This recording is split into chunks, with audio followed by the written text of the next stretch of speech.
This is another episode of Morning Talk with Luke, Random Geek Culture in West Virginia. And there's a couple of stories going on right now, but it's really only one thing I want to talk about. That's Final Fantasy VII. I came out with a demo 2 days ago, Tuesday, and I downloaded it. Like a lot of people, and I was, good comparison to my expectation. So,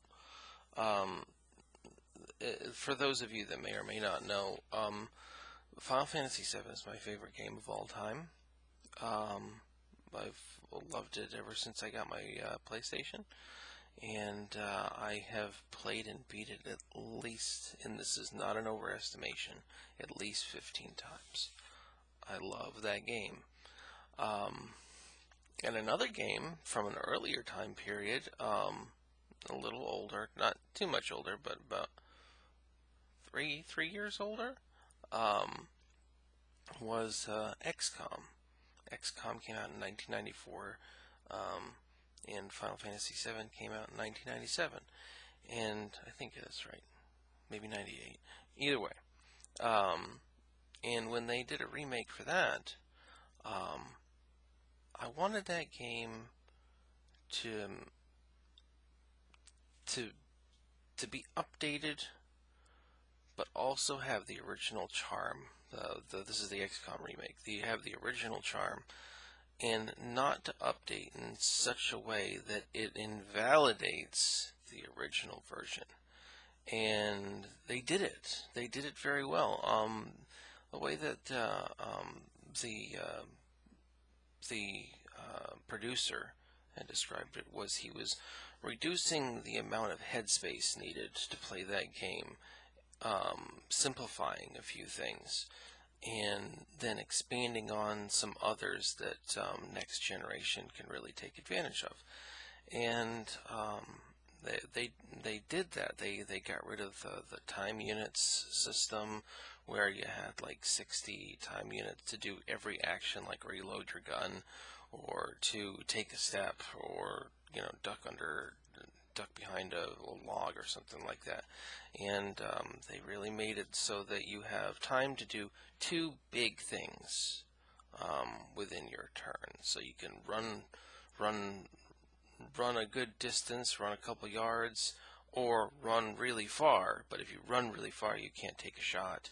You can't reload your gun, that kind of thing. So it was a simplification of a complex system. And I thought they did an amazing job with both the graphics and with the narrative and the story and the cinematics. It was all around a great game. So, setting the stage for Final Fantasy VII.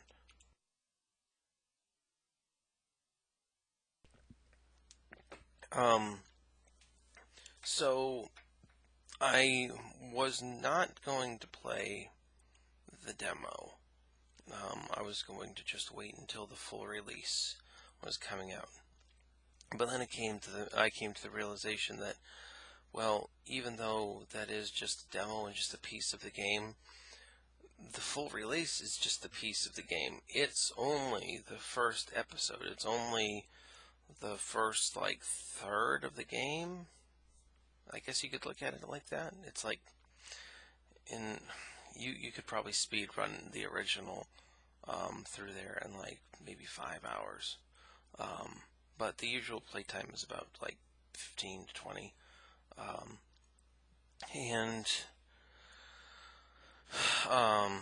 So it's only that portion of the game. So it's only a piece, and as Mike, co-host of the podcast, as he liked to point out, it's basically a free advertiser of the game. So and that's a good way to look at it. Another way to look at it is, or for me, for me, was that the original way that I played the original Final Fantasy VII was through a demo. So I decided to play it. So now I want to talk about it. It's fantastic. It's fantastic. If you liked the combat system in Final Fantasy 15, you know, if you liked the combat system in 15, or decently liked it, if it was okay, you'll like this one. It's action based.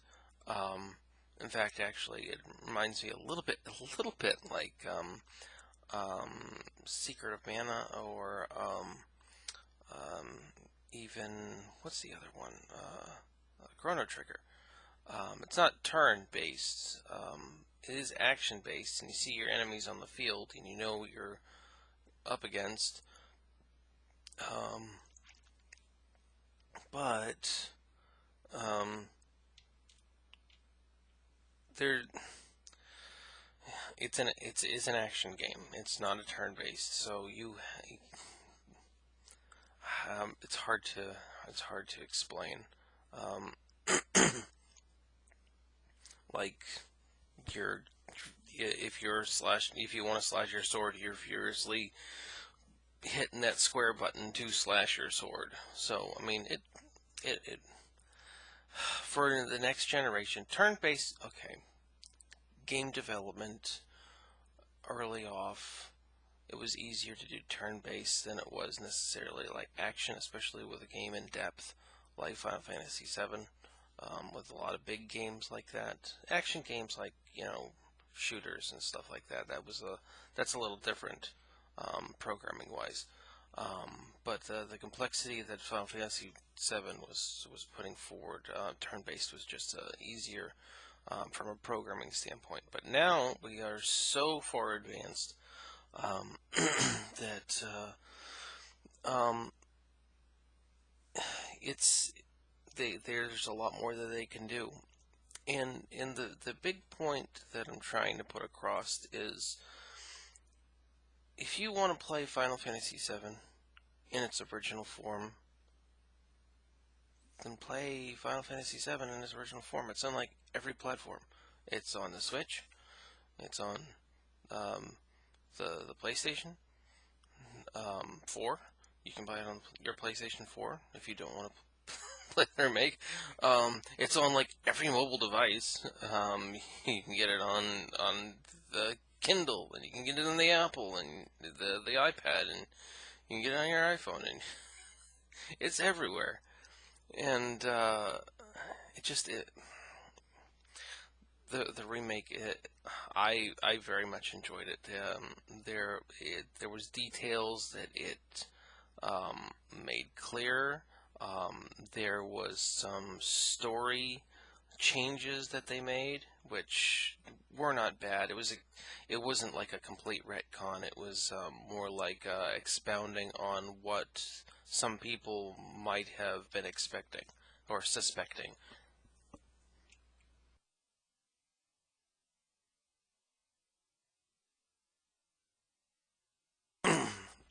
That that bill went down wrong. So, oh goodness. Oh, I'm better now. So anyway, if you haven't tried it, if you're on the fence, and if you're gonna like the game, download the free demo. I enjoyed it immensely. I've been waiting for this game for 20 years, and